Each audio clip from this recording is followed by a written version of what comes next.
It is the oldest poison, the first and most intimate of sins. Before greed, before lust, before the great wars and the fall of empires, there was this, a quiet, corrosive, and deadly emotion, born not from a hatred of our enemies, but from a resentment of our own brothers.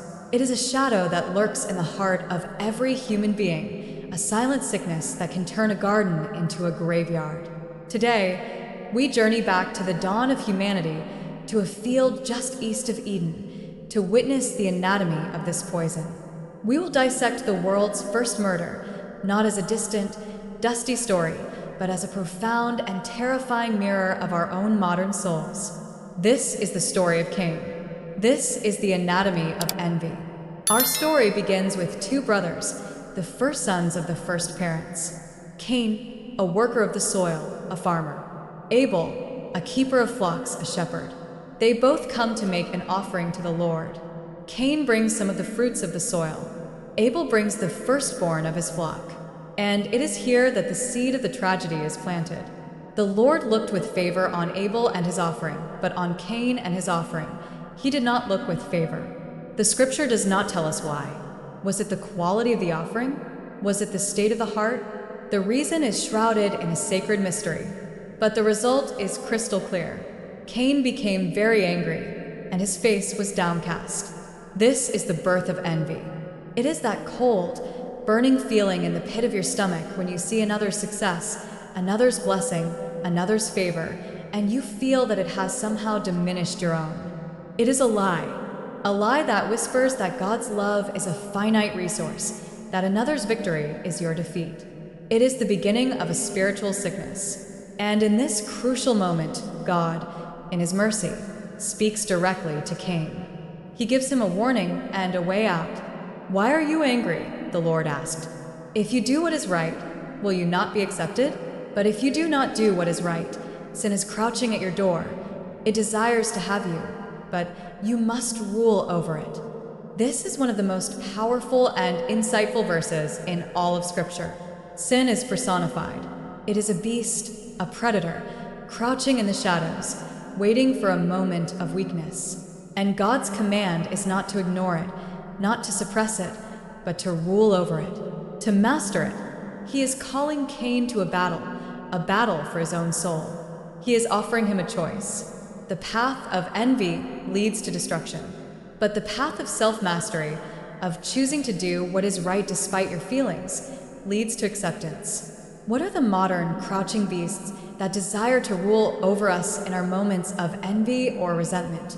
Is it the urge to lash out on social media, to gossip, or to diminish someone else's success in our own minds? Share your thoughts below. But Cain did not listen. He allowed the beast to enter. He nurtured the weed of his resentment in the garden of his mind. He let the poison of his envy fester until it overflowed into a monstrous, calculated act. He said to his brother Abel, "Let's go out to the field." And while they were in the field, Cain attacked his brother Abel and killed him. The first death in human history was not an act of war. It was not a crime of passion. It was a fratricide, a brother killing a brother, out of envy. This is the ultimate and horrifying conclusion of an untamed heart. The envy that begins as a quiet resentment in the soul, if left unchecked, will end in an act of destruction in the world. And the story does not end there. The Lord comes to Cain and asks, "Where is your brother Abel?" And Cain, his heart now completely hardened, gives the most cynical, defiant, and famous answer in history. "I don't know. Am I my brother's keeper?" It is the voice of a soul that has completely severed itself from love, from responsibility, from humanity. He has not just killed his brother. He has killed his own conscience.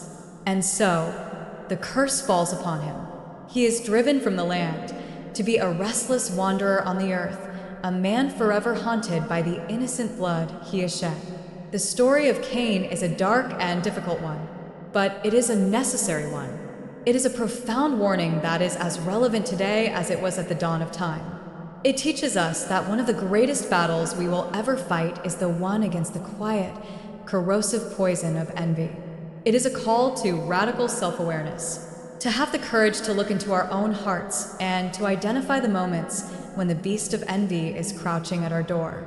And it is a call to action, to master that beast, to choose the difficult path of celebrating the success of others, of trusting in our own unique path and our own unique blessings, and of understanding that the light shining on another does not diminish our own. The story of Cain shows us the anatomy of a soul that has lost its way, but it also, in its darkness, illuminates the path to a different kind of life.